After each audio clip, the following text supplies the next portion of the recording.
నిన్న మన ప్రముఖ వైసీపీ నాయకులు మన ముద్రగడ పద్మనాభం గారు మన తాడేపల్లిగూడెం వచ్చి ఆయన చాలా ఆశ్చర్యకరంగా విషయాలు మాట్లాడటం జరిగింది.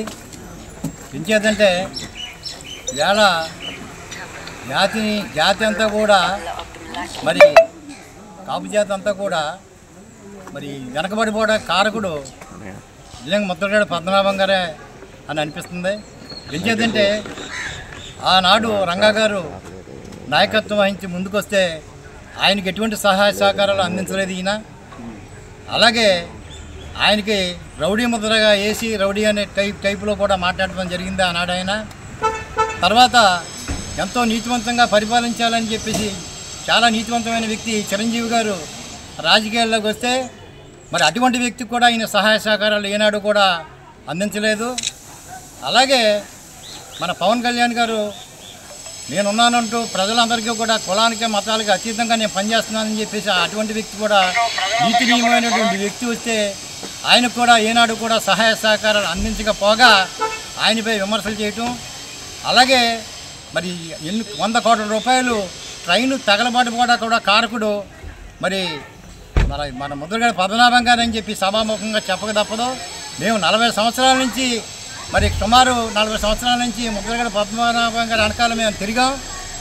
ఆయన ఏనాడు కూడా కాపు రిజర్వేషన్ మేము ఏమైనా అడిగాము ఆయన్ని.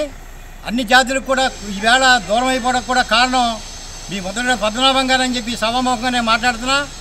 ఏం చేద్దంటే మీరు మాట్లాడుతూ విషయాలన్నీ కూడా తాడేపల్లిగూడెం నాయకుడు మన బొలిశెట్టి శ్రీనివాస్ గారి గురించి ఈ అవాకులు చవాకులు పేరటం అనేది సమంజసమైన పద్ధతి కాదు. పవన్ కళ్యాణ్ గారు టికెట్ ఇవ్వకపోతే పవన్ కళ్యాణ్ గారిని బొలిశెట్టి శ్రీనివాస్ గారు ఏదో చేస్తానని చెప్పేసి అన్నారని అనటం కూడా చాలా హాస్యాస్పదమైన విషయం.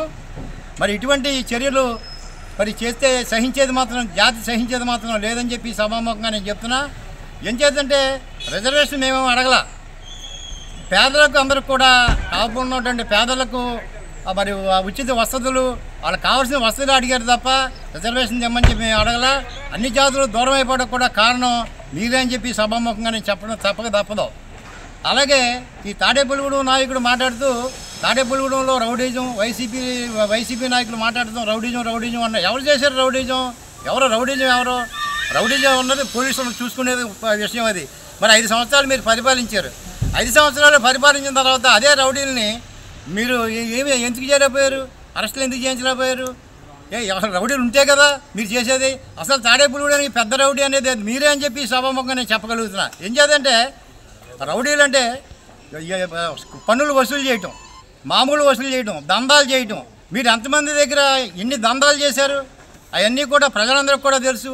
ఈవేళ బొలిశెట్టి శ్రీనివాస్ గారికి ఏకపక్షంగా ప్రజలందరూ కూడా నీరాజనాలు పడుతుంటే సహించలేక ఆ టైపులో మీరు మాట్లాడటం అనేది రౌడీజం అనేది మాట్లాడటం అనేది సమంజసమైన పద్ధతి కాదు.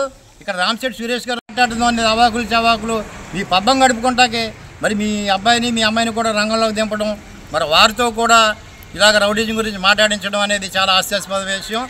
తాడేపల్లిగూడెం ప్రజలందరూ కూడా గమనిస్తున్నారు. త్వరలోనే మీ వైసీపీ ప్రభుత్వానికి మీకు గుణపాఠం చెప్పగలదని చెప్పేసి గుణపాఠం చెప్పడానికి సిద్ధంగా ఉన్నారని చెప్పి సభాముఖంగా చెప్తూ ఈ అవకాశం ఇచ్చిన మీ అందరికి కూడా నా హృదయపూర్వక నమస్కారాలు చెప్తూ సెలవు చేసుకుంటున్నాను. జై జనసేన.